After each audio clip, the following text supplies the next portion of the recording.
작은 차이, 큰 결과, 그런 제목으로 하나님 말씀 나누기를 원합니다. 은혜와 축복의 귀한 시간 되어지기를 소망합니다.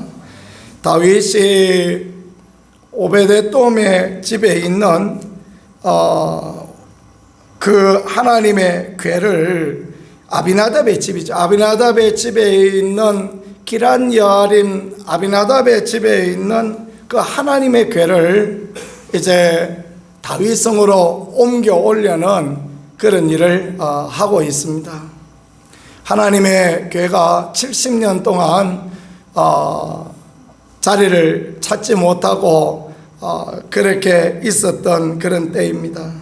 다윗은 이 일을 하는데 굉장히 크고 그러니까 성대하게 일을 진행합니다. 그래서 1절에 보니까 이스라엘에서 뽑은 무리 3만 명을 다시 모으고 그랬습니다. 장정을 모았는데 3만 명 특공대를, 특수부대를 모집하여서 그렇게 갑니다.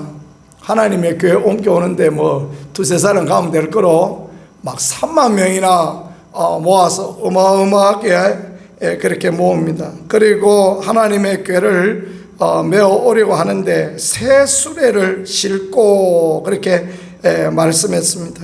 그리고 아비나답의 아들 우사와 아요가 있는데, 아요는 앞에 소를 몰고 우사는 뒤에 이제 보좌해서 이렇게 오는 그런 부분이었습니다. 그런데 그러면서 이제 각종 잣나무로 만든 여러 가지 악기, 수금, 비파, 소고, 양금, 재금 막 요 앞에 연주하고 모양새가 막 뻑적지근하게 그렇게 오는 거죠.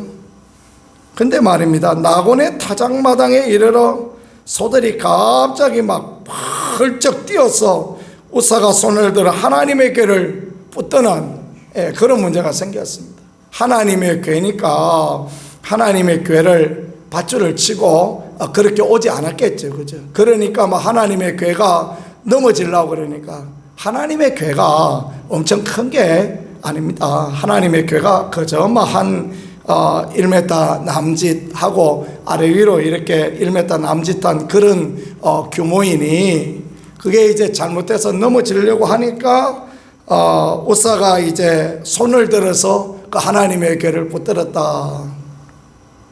그런데 우사가 잘못함으로 말미암아 진노하사 그를 하나님이 치시니 그가 하나님의 궤 곁에서 죽으니라. 어떻게 벼락을 맞은 것도 아닌데 갑자기 죽었겠습니까? 여기서 우리가 생각해 볼 것은 이 새 수레 그리고 소들 이렇게 표현했지 않습니까? 소 여러 마리가 끌고 갈 그런 큰 수레, 웅장한 수레, 3만 명의 사람들이 모여서 가서 하나님의 궤를 운반합니다. 그리고 새 수레, 크고 웅장한 수레, 그런 수레를 가지고 이제 하나님의 궤를 모셔오면 좋을 거다. 폼생폼사라고 참 막 모양새 나게 막 악기도 불고 그냥 좋게 이렇게 왔습니다. 근데 문제는 하나님께서 그것을 기뻐하지 않으셨다라는 것입니다. 왜냐하면 하나님의 궤는 율법에 보니까 레위 사람들이 어깨에 매게 했습니다.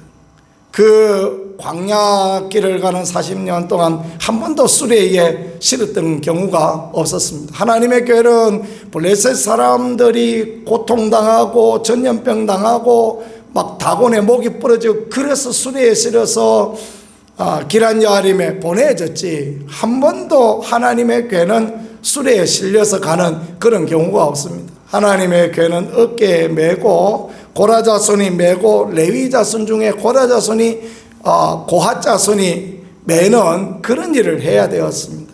그런데 그렇게 하지 아니하고, 의도는 좋았지만 그 다윗은 이 일을 통하여 자기 이름이 드러나기를 원했던 것 같습니다. 자기 방식대로 하는 거예요. 하나님이 기뻐하지 않습니다.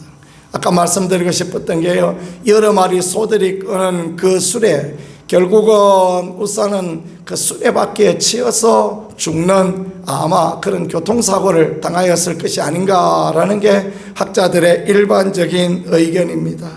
작은 일이 잘못되었습니다. 그죠? 작은 것에 실수하였습니다. 그러나 결국은 사람이 죽고 말고 다윗이 두려워하여 여호와의 궤가 어찌 내게 오리오 하면서 그렇게 하나님의 궤를 가져가지 못하는 그런 부분이 되었습니다. 그런데 말입니다, 이런 상황에 누가 이 하나님의 궤를 메어가기로 하느냐, 가져가기로 하느냐, 가드 사람 오벳에돔의 집에 메어간지라 이렇게 말씀했습니다. 가드 사람, 이 가드는 블레셋의 도시거든요.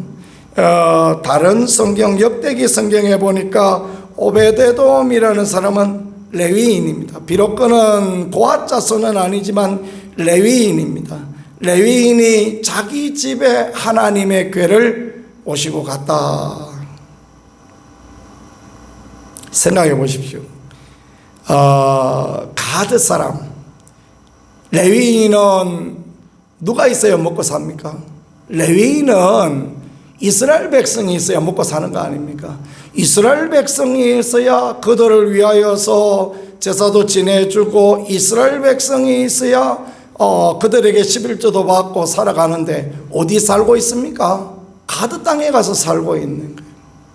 그 당시에 사람들은 레위인을 귀하게 여기지 않고 사울 시대에 지나면서 먹고 살기 힘드니까 어디 가서 사느냐? 저 이방 땅에 가서 이방인들하고 같이 지내는 그런 사람이었단 말이에요. 근데 거룩한 열심과 열망을 갖고 있으니까 이 사람이 하나님의 궤를 자기 집으로 메고 가고 있습니다. 하나님의 궤는 어떤 궤입니까? 하나님의 궤는 그거 메고 가다가 우사가 치어 죽은 궤, 그 가드 땅에, 원래 가드 땅에 갔다가 거기서 전염병이 있고 거기서 다곤의 목이 부러지고, 하여튼 인간적으로 보면 하나님의 궤는 그저 재수 없는 궤, 그 인간적으로 생각하면 자기에게 재앙이 될 만한 그런 하나님의 궤 아닙니까? 그러나 이 레위인은 그 하나님의 궤가 자기의 십자가라고 생각하고 그것이야말로 자기가 감당해야 될 부분이다라고 생각하고 자기 집에 메고 가는 것입니다.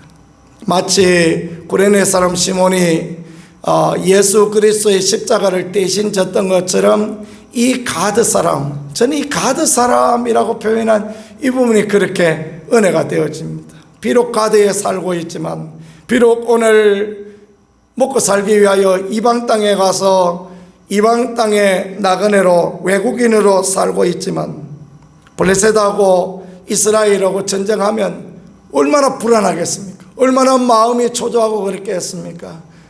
입에 풀칠하기도 힘든 상황이지만 나는 레위인이다. 나는 하나님의 택한 레위 족속이니까 내가 내 십자가 지고 간다. 내가 하나님의 귀한 궤를 내 집에 모시겠다라고 생각했던 그 사람, 하나님께서 그 사람에게 어떤 은혜를 베풀어 주십니까? 그의 온 집에 복을 주시더라. 오베데돔의 집에 하나님의 궤가 석 달밖에 있지 않았습니다. 무슨 복을 받았는지 모르지만 하나님께서 이 집에 복을 주시는데, 하나님의 궤가 그 집에 들어간 그날부터 하나님이 복을 주시는데요. 왜 복을 주시겠습니까? 그 마음을 아는 거예요. 내가 그 십자가 지고 가리라. 내가 주님의 궤를 내 집에 모시리라. 내가 비록 이방에 살지만은 내가 주님의 그 귀한 일을 감당하리라.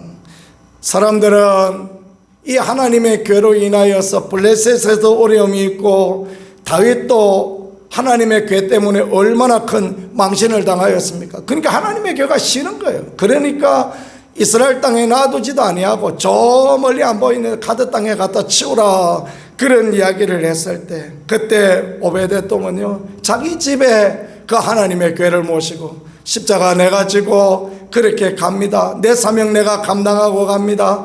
그런 마음을 가졌을 때 하나님께서 그 가정에 생각지도 못할 은혜, 모든 사람이 보았을 때 야, 오베데돔이 그렇게 하나님의 궤를 자기 집에 모셔가더니 하나님의 복을 받았다 할 만큼 눈에 띄는 축복과 은혜를 누렸다라는 것을 하나님이 이렇게 말씀을 통하여 가르쳐 주시는 것 아니겠습니까? 오늘 우리는 어떤 마음을 가지고 있습니까? 다윗처럼 3만 명을 지금 구별하고 있지는 않습니까? 또는 모든 악기 부는 사람을 다 모으고 새수레와 또 거기에 소 여러 마리 걸어서 그래서 뭔가 폼나고자 하는 그런 모습을 갖고 있지는 않습니까? 오늘 우리는 가드 사람 오베데돔과 같이 십자가 내가 지고 가겠다, 내가 주님이 주신 사명, 내가 이거 감당해야 될 일이라면 내가 감당하겠다라는 그런 마음을 가지고 있습니까? 그럴 때 하나님께서 은혜를 주시는 것입니다. 다윗은 어마어마한 일을, 멋진 이벤트를 꾸몄지만 그 이벤트가 그에게 도움이 되어지지 못했습니다. 오히려 그에게 민망함과 부끄러움이 되어졌습니다. 그러나 이름 없이 빛도 없이 가드 사람 오베데돔이 그 하나님의 궤를 자기 집에 모시고 갔을 때 하나님께서 은혜를 주시고 그 집에 복을 내려주셨던 것처럼 믿음의 일은 그런 것 같습니다. 폼 나지 않고 이름도 나지 않고 빛도 나지 않아도 하나님의 귀한 일을 감당할 때 하나님의 복을 주시고 하나님의 은혜를 주시고 하나님의 은총으로 함께 하시는, 거룩한 임재로 함께 하시는 축복이 있다라는 것을 보여주고 있는 것입니다. 오늘 하루도 저와 여러분이 가드 사람 오베데돔과 같이 이런 마음을 가지고 믿음의 삶을 살고 살아계신 하나님, 은혜 하나님, 축복하시는 하나님을 경험하는 복된 인생, 아름다운 인생 살아갈 수 있기를 우리 구세주 예수 그리스도 이름으로 간절히 축복합니다. 말씀을 생각하며 우리 같이 하나님 앞에 기도하겠습니다. 하나님, 우리가 오베데돔의 마음으로 하나님을 섬길 수 있게 도와주소서. 오늘 우리의 삶이, 오늘 우리의 형편이 가드에 가서 처하는 오베데돔같이 어려운 형편이고 힘든 형편이라 할지라도 믿음으로 내 십자가 지고 주님만 따라가고 하나님만 기쁘시게 하겠다는 그런 마음으로 가는 그런 복된 인생, 아름다운 인생, 주 앞에 복을 받는 인생 살아갈 수 있게 도와주옵소서.